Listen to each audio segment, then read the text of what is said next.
इतना बेचैन नहीं होइए। सुनिए, अब जवाब सुनिए।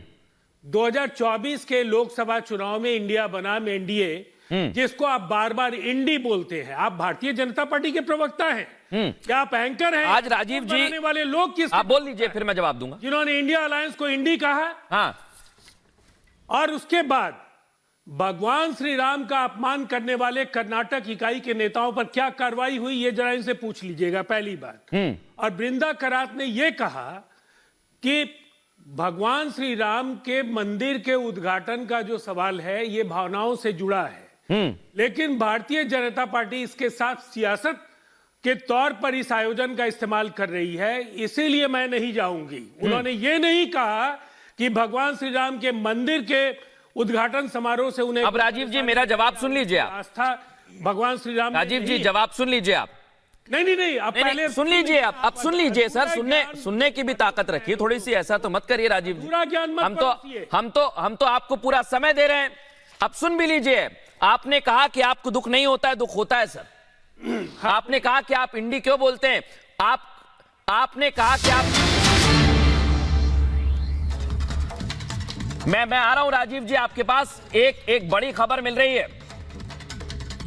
इजरायली दूतावास के पास धमाके का जो कॉल आया उससे जुड़ी हुई खबर है। देखिए, पुलिस की टीम पहुंच गई है और वहां पर एक्शन शुरू हो गया है। दिल्ली पुलिस की टीम पहुंच गई इंस्पेक्शन के लिए। ये धमाके का कॉल आया और इसके बाद दिल्ली पुलिस की टीम पहुंची हुई है।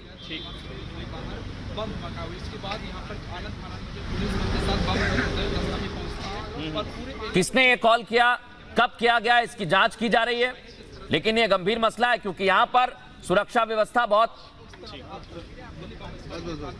ये कुछ जानकारी और मिल रही है कि वहां पर पुलिस ने पूरे इलाके को घेर भी लिया है। ये आप देखिए, दिल्ली पुलिस ने पूरे इलाके को घेर लिया है क्योंकि कोई भी अगर घटना घटती है, इसके पहले भी आपको याद होगा दर्शकों, ऐसी घटनाएं जब हुई हैं या इस प्रकार के कॉल आते हैं तो पुलिस तुरंत एक्टिव हो जाती है क्योंकि सुरक्षा के मद्देनजर राजधानी है। और उस इलाके में अगर आप देखेंगे तो अभी जो हालात बने हुए हैं, वैश्विक मंच पर उसे देखते हुए यहां पर जांच की जा रही है।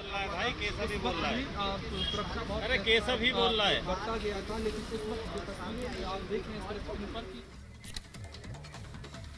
राजीव जी फिर से मैं आ रहा हूं, समय आपको भी दूंगा बोलने का, लेकिन आपने कहा कि आप इंडी बोलते हैं।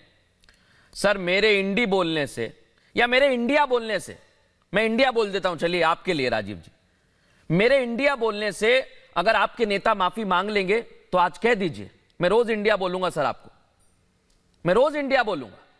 क्या आपकी शिक्षा मंत्री माफी मांग लेंगे? बोलने के लिए माफी मांग ली। नहीं, सुनिए सर, पहले आप इंडी बोलने, क्या रामायण के प्रतियों को लेकर जो सवाल उठाए गए, एक अलायंस का नाम ना राजीव जी, अब आप नहीं सुनेंगे तो कैसे काम चलेगा? एक अलायंस का नाम नहीं, मैंने इंडिया बोल दिया, नाम आप गलत, मैंने बोल दिया इंडिया रहे हैं और Bharatiya Janata party India alliance नहीं है, पहले तो ये उसको दोहरा रहे हैं, लेकिन मैं इंडिया बोलता हूं। पारदर्शिता बनी रहे। मेरी बात राजीव जी, मैं इंडिया बोलता हूं, लेकिन आपके नेता क्या माफी मांगेंगे? आप जवाब दीजिए। माफी मांग लीजिए फिर आगे बढ़िए। माफी मांगेंगे आपके नेता? नहीं, पहले आप तो माफी मांगिए। किस बात की माफी की बात कर रहे हैं? इंडी बोलने के लिए। क्यों इंडी बोलने पर माफी मांगू मैं? इंडी क्यों ना? क्या इंडिया अलायंस नहीं है उसका नाम? अलायंस का नाम इंडिया है। क्यों नहीं है इंडिया अलायंस? बताइए नाम आज आप इंडिया में कर दीजिए सामने। मैं आ रहा हूं अनुराग जी, माफी चाहता हूं। रामकृपाल जी भी जुड़ गए मेरे साथ, सिर्फ 2 मिनट की चर्चा करूंगा राजीव जी आपके साथ। इंडिया अलायंस क्यों ना बोलूं, 5 पॉइंट बता दीजिए।